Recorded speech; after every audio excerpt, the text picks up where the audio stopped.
It seems as though that when you were asked earlier from Rep. Krishnamurthy about whether or not Secret Service was aware of a threat, you had said no, they were unaware of a threat. And yet, according to communications, again, from law enforcement that were in some of these group chats, they actually had reported that Secret Service was made aware of a threat at around 5:59 p.m. as a part of the command, including Secret Service, aware of messages and requests about information about the suspect's location. Can you please tell me if you have knowledge of that at all?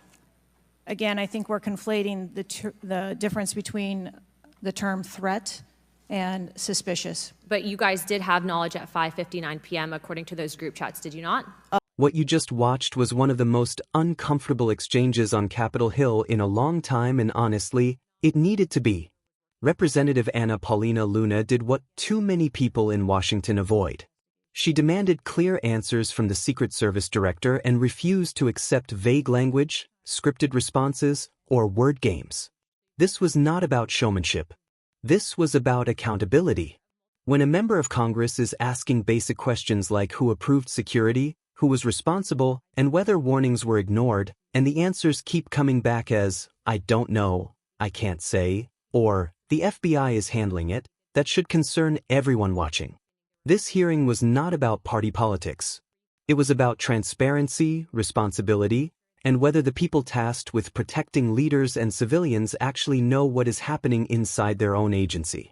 This is Congress Lens. I'm Audrey. If you care about government accountability and want clear reactions to what lawmakers say and avoid saying, make sure you like, subscribe, and turn on notifications. Let's get into it. From Florida. Director Cheatle, can you please give me the names of the individuals who are in charge of your conduct for the rally? I'm not going to release names. Can you give me the today. titles? And how many individuals? No. Nothing? We had a full advance team that was responsible for advancing How many the site. people are the final approval authority? There are a number of people Can you that give me a number? are engaged in approving Can you the give plan. me a number? No, I do not have Okay. a firm number. Can you just confirm whether or not, I understand this is an open investigation, but in order to dispel conspiracy theories, have you guys been able to subpoena the shooter's Discord records, or has the FBI, to your knowledge? I believe that the FBI is working on those. Okay. Is it factual to say that you have not ruled out that the shooter was working with other people or persons? Again, the FBI is conducting the criminal investigation into the shooter. Can you, at least in an effort to dispel conspiracy theories, can you confirm or deny that? At this time, we do not have that there were any other people engaged. So you believe he was acting alone? I do. Okay. Have you been made aware of multiple eyewitness reporting that there was a second shooter on a water tower? I do not have any information related to any second shooter. Okay, the reason I asked that is because according to testimony from multiple witnesses, they did report that. And again, to my understanding, there were over 40 sniper teams that were briefed by the Butler ESU. And I want to make sure that people are aware, if you're saying that there's not another shooter, that we are able to clear that information, because from this whole entire briefing, it doesn't seem like much information has been able to get out to the American people. So I'm trying to dispel rumors, as I'm sure you understand. Was it true that Secret Service was present at the Butler ESU briefing? There was a briefing between the counter sniper teams that were working on the ground. Was Secret Service present? Yes, to my knowledge. Okay, I want to read you a report from people that seem to be throwing you under the bus and stated that they were in attendance and that Secret Service was not in attendance at the security briefing, according to individuals with knowledge, to also include that the AGR building where the shooter Thomas Matthew Crooks was located was actually not a part of their security perimeter for that. So there was not Secret Service present. It seems as though that when you were asked earlier from Rep. Krishnamurthy about whether or not Secret Service was aware of a threat, you had said no, they were unaware of a threat.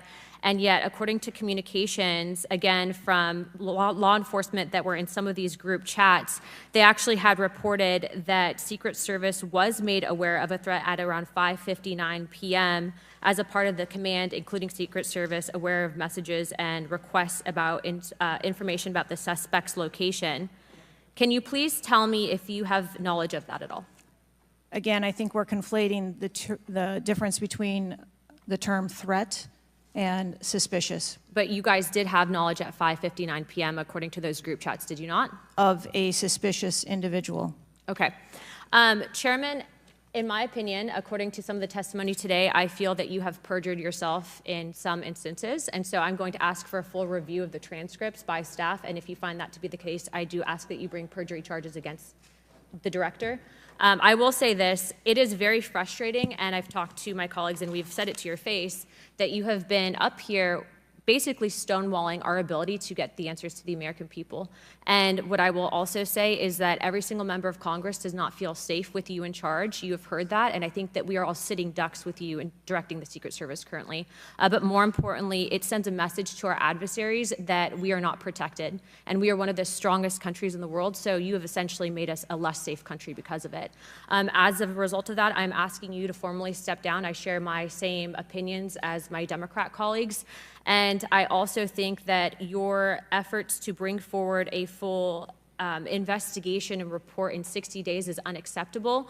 And as a result of that, I'm going to do everything in my legislative toolkit to ensure that that happens sooner rather than later. And I'm sure that you know that we brought a vote on inherent contempt against Garland for essentially blocking a congressional investigation. And I don't think that you should be any different. So I will say that I am just completely disgusted by your performance today. And I understand that you're probably in a position where you're being told not to testify, which is why we had to subpoena you. I think that goes back to Garland. But again, that is part of the flushing that we need to get out of Washington, and I would be happy to assist in that process. Chairman, I yield the rest of my time. Chair now recognizes Mr. Langworthy from New York. Thank you very much, Mr. Chair. After watching the full exchange, one thing becomes clear. Representative Paulina Luna exposed serious gaps in leadership at the top of the Secret Service. What stood out immediately was how simple her questions were. She was not asking for classified tactics or sensitive details. She asked for names, titles, numbers, and timelines. Who approved the security plan? How many people had final authority? Was there awareness of a suspicious individual before shots were fired? Over and over again, the Secret Service director could not or would not answer. That is not just frustrating. That is dangerous. When Luna pressed on whether the shooter acted alone, the director said she believed the shooter acted alone but admitted it could not be confirmed. That matters. Belief is not evidence. Belief does not close investigations. And belief does not reassure the public after a major security failure. Then there is the issue of reports about a second shooter. Multiple eyewitnesses reportedly mentioned someone on a water tower. Luna was not pushing conspiracy theories. She was trying to shut them down by asking for confirmation or denial. Instead, the public was left with more uncertainty. Even more concerning was the confusion around the security perimeter. According to testimony Luna referenced, the building used by the shooter was not even inside the official Secret Service perimeter. If that is accurate, it points to a serious failure in planning. The most troubling moment came when Luna addressed communications around 5:59 p.m. Law enforcement group chats reportedly showed warnings about a suspicious individual, and the Secret Service was allegedly aware. Earlier in the hearing, the director stated there was no known threat. Trying to separate threat from suspicious individual does not fix the problem. It raises more questions. If warnings were circulating and action was not taken, the wording does not change the outcome. That is why Luna's accusation of stonewalling landed so strongly. From her perspective and from the public's, this did not feel like transparency. It felt like avoidance. When Representative Paulina Luna said that members of Congress do not feel safe with the director in charge, that was not exaggeration. It was a warning. If lawmakers feel exposed, adversaries are paying attention. Calling for resignation was not dramatic. It was a logical conclusion after a hearing where leadership could not clearly explain who made decisions, when warnings were received, or how major security gaps occurred. Oversight only works when there are consequences. Luna made it clear she is willing to push for faster investigations and real accountability instead of waiting months for carefully worded reports. Whether people agree with Representative Paulina Luna politically or not, this moment matters. A lawmaker refused to let institutional power hide behind procedure. And that is exactly why Congress lens exists. We watch closely, ask hard questions, and focus on what actually matters. If you found this breakdown helpful, like the video, subscribe to the channel, and share your thoughts in the comments. Do you think this was incompetence, evasion, or something worse? I'm Audrey. I'll see you in the next one.